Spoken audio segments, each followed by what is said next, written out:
Find something like normal again. You cannot let it stop you.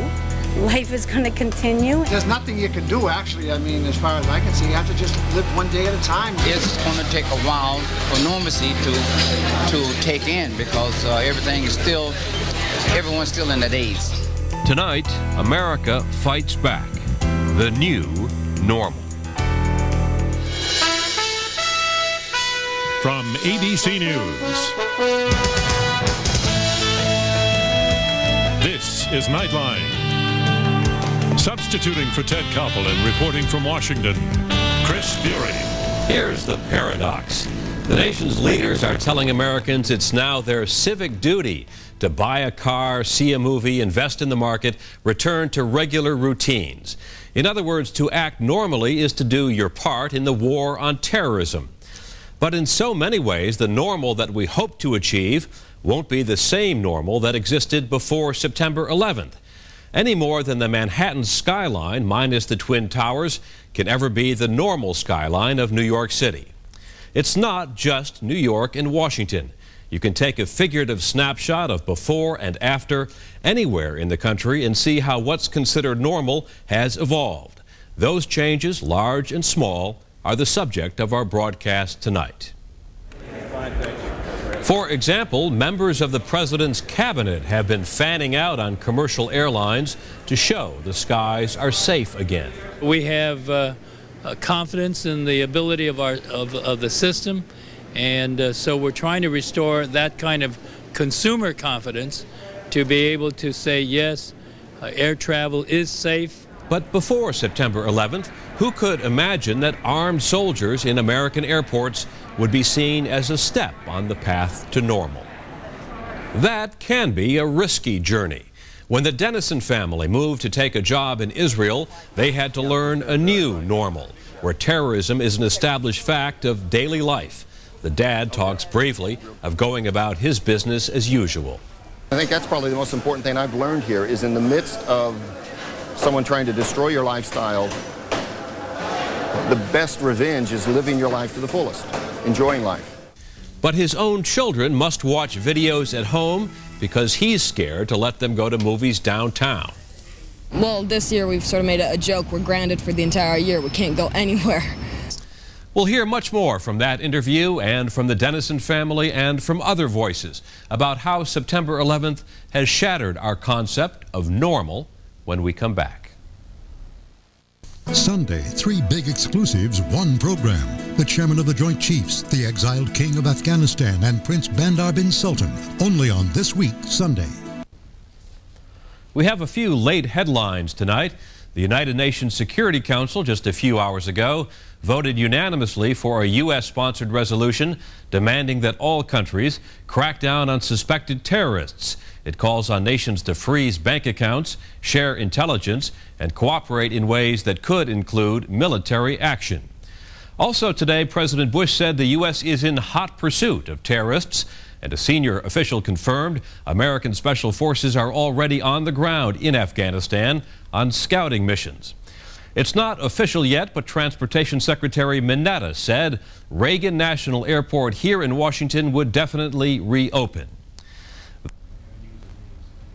Yes.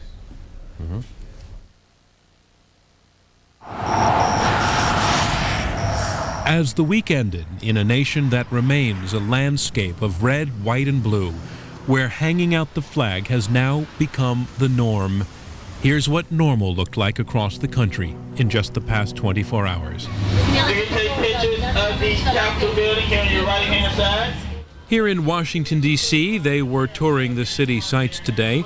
The buses were rolling by the U.S. Capitol building, as always, about every 20 minutes. In Denver, the city's art museum was open for business as usual today, and the usual scheduled lectures. I mean, can you get any more traditional than this still life? In Los Angeles, some people dropped in at the Comedy Store last night. Argus Hamilton was telling the jokes. Even today, the Weather Channel today said the 5-day forecast for Afghanistan is 2 days. And finally, this afternoon, the town of Salina, Texas, it was the regular Friday pep rally at Salina High. Going into tonight's game, the Bobcats were 6-0. At least on the surface, most of America followed its usual routines today, which means we're doing what our leaders keep asking us to do, acting normal. Program $2. In the national interest. It's travel just like before. Get on board. Do your business around the country. Fly and enjoy America's great destination spots. It's shop just like before. Go buy that car if they were thinking about it. Go out and have a good dinner. It's have fun just like before. Go to a restaurant, a play. You might actually have a better chance of getting tickets to the producers now if you want to come here and see it. But the life of the city goes on. Yes, in a fashion we have heard it before, in the depths of a Great Depression. Let me assert my firm belief that the only thing we have to fear is fear itself. 68 years ago, and yet doesn't it strike almost the perfect note for the times we live in now? Stay calm, FDR was telling the nation. Panic is the enemy. But there's a critical difference between then and now. Today, the enemy is not panic per se, but rather terrorists who want to watch America panic. That's the point of terrorism, to create a fear and uncertainty that is so demoralizing that finally a nation's spirit cracks and it gives in to the terrorists' demands. It's a weapon that the weak use against the powerful, and at times it has been very effective. In 1946, Jews in Palestine fighting to create the State of Israel, a state which now battles terrorism every day, used terrorism to break the will of the better armed British who ruled at that time. A bomb in the King David Hotel, which served as British headquarters, killed nearly 100 people, including civilians. The British were gone within 2 years. Algiers is still a city of tension. In the 1950s, there was an uprising in the French colony of Algeria. It was a dirty war on both sides. The French had the advantage in weaponry, but the Algerians began resorting to terrorism, placing bombs that destroyed shops and apartments. Terror was one of the reasons that by 1962, Algeria was an independent state.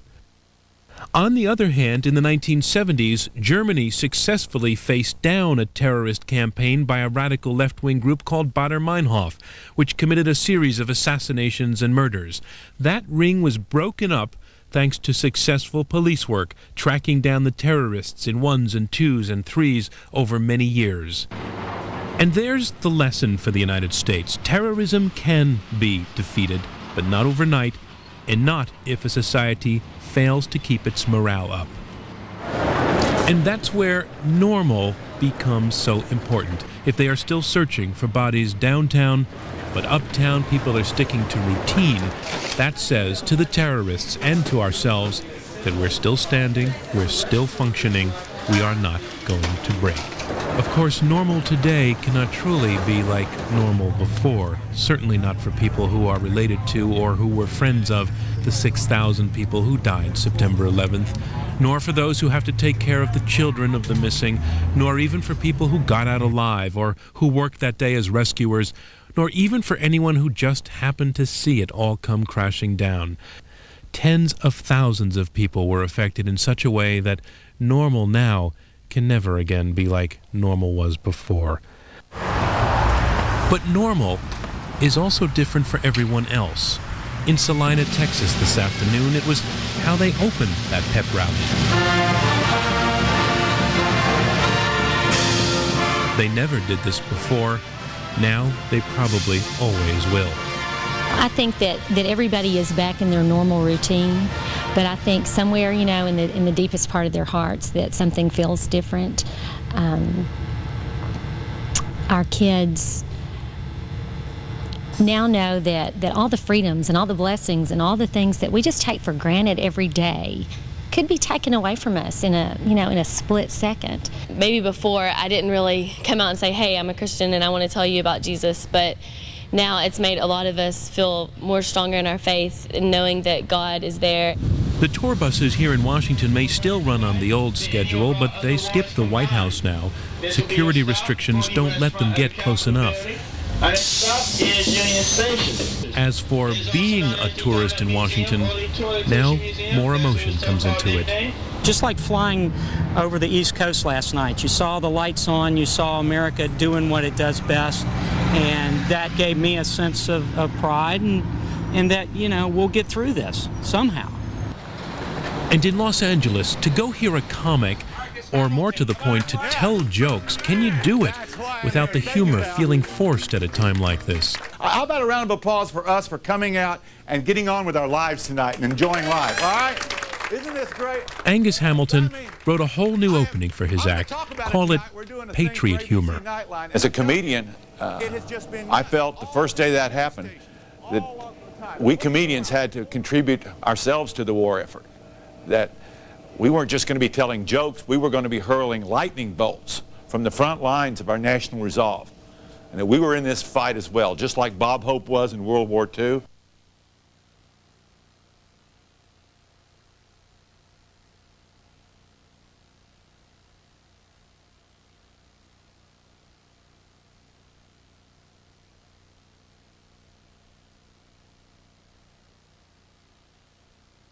And it's easier for us because we don't look downtown Denver and things are smoking, and that makes a big difference. And one thing we have to point out, for a lot of people we encountered, like this man getting his hair cut in Boston this morning, being normal really doesn't take that much work after all. Go out and get a haircut and spend a little money here at the mall, you know, and maybe that'll help a little bit.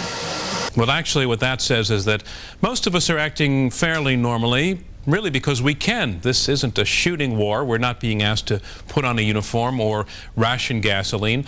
Orders are to spend and enjoy. Still, some of what is newly normal may not feel quite right. The new normal has planes flying with lots of empty seats because Americans are still not quite ready to fly. It means long lines at check-in because of security concerns. And here in Washington, it means Reagan National Airport remains closed, a security precaution because the White House is less than 3 miles away. But some in the city say this should not be accepted as what becomes normal now. Clearly, we are still sorting out what normal will mean from now on in America. Whatever we arrive at, it has to be a normal that feels American, that we can live with, and that, if necessary, we would fight for. In the end, if the U.S. is not to lose spirit, the new normal cannot be all that different from the normal we knew before. I'm John Donvan for Nightline in Washington. When we come back, what normal looks like below 14th Street in Lower Manhattan. In New York City, especially in Lower Manhattan, normal is never going to be exactly the same. It is a changed city. Here's Deborah Amos. For the most spectacular view of New York City, travelers ride the Staten Island Ferry. It's a busy boat these days, filled with people who just want to look. Well, it's not there no more. It used to be a symbol of New York City, but it's not there no more. As terrible as the television pictures are, the sensation is more powerful in person. Sober faces scan the skyline for what is lost. It is a daily ritual here, too. More than curiosity, this need to look. Measuring the magnitude of the disaster on a human scale draws huge crowds 24 hours a day.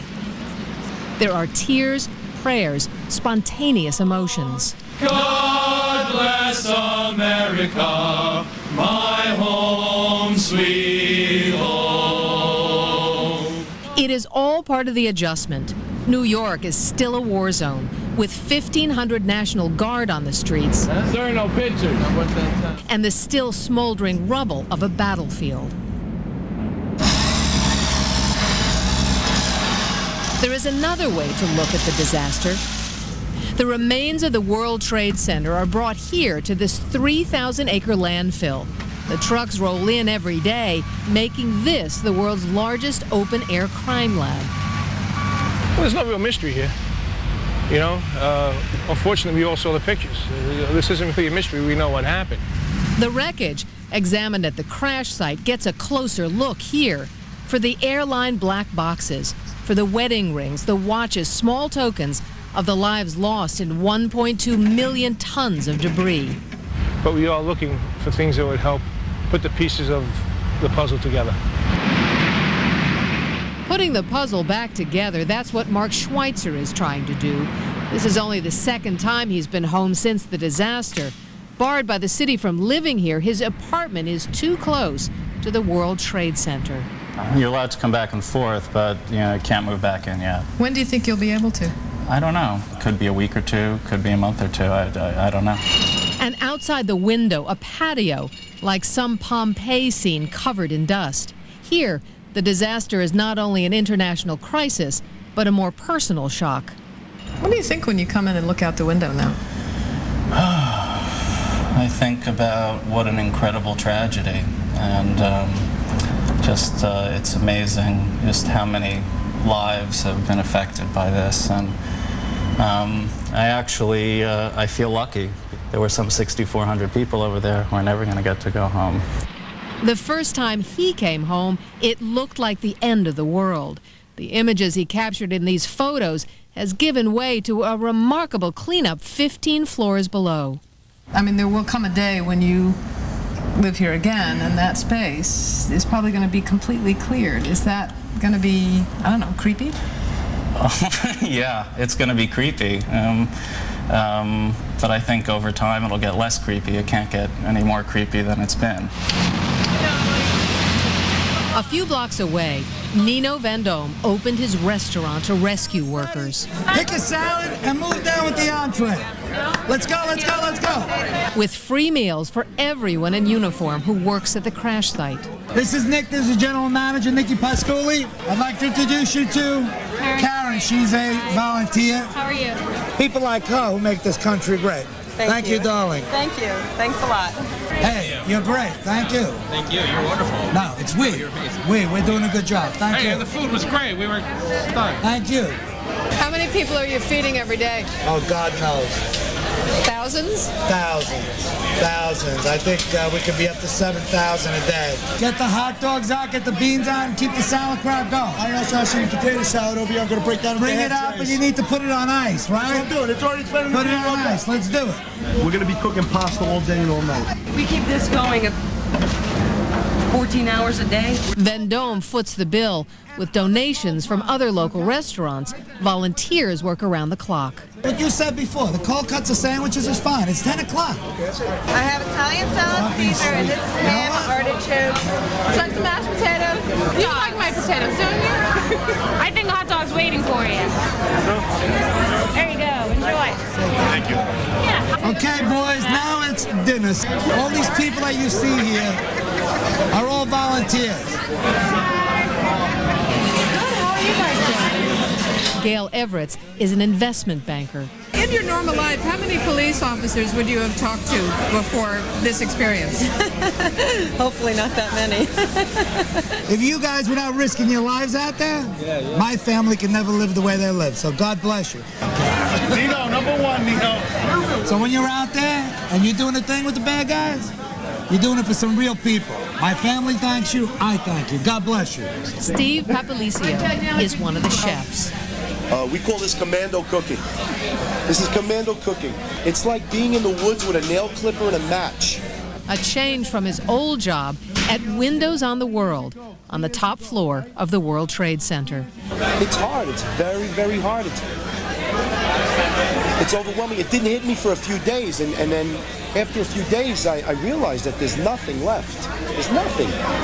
80 of his co-workers are still missing. My thoughts were to a lot of the guys that I worked with, the guys that don't get the recognition, guys that didn't go to culinary school and they didn't work in France, potato peelers, shrimp cleaners, all those guys. Those are the guys, those are the faces that I still see that I'll never forget. Now he takes comfort in the faces of the rescue workers, makes sure that they're fed. This restaurant will stay open as long as the cleanup continues. That could be up to a year. For Nightline, this is Deborah Amos in New York. When we come back, more from our conversation with a Middle Eastern doctor living in Texas, caught up in the massive FBI dragnet following the attacks.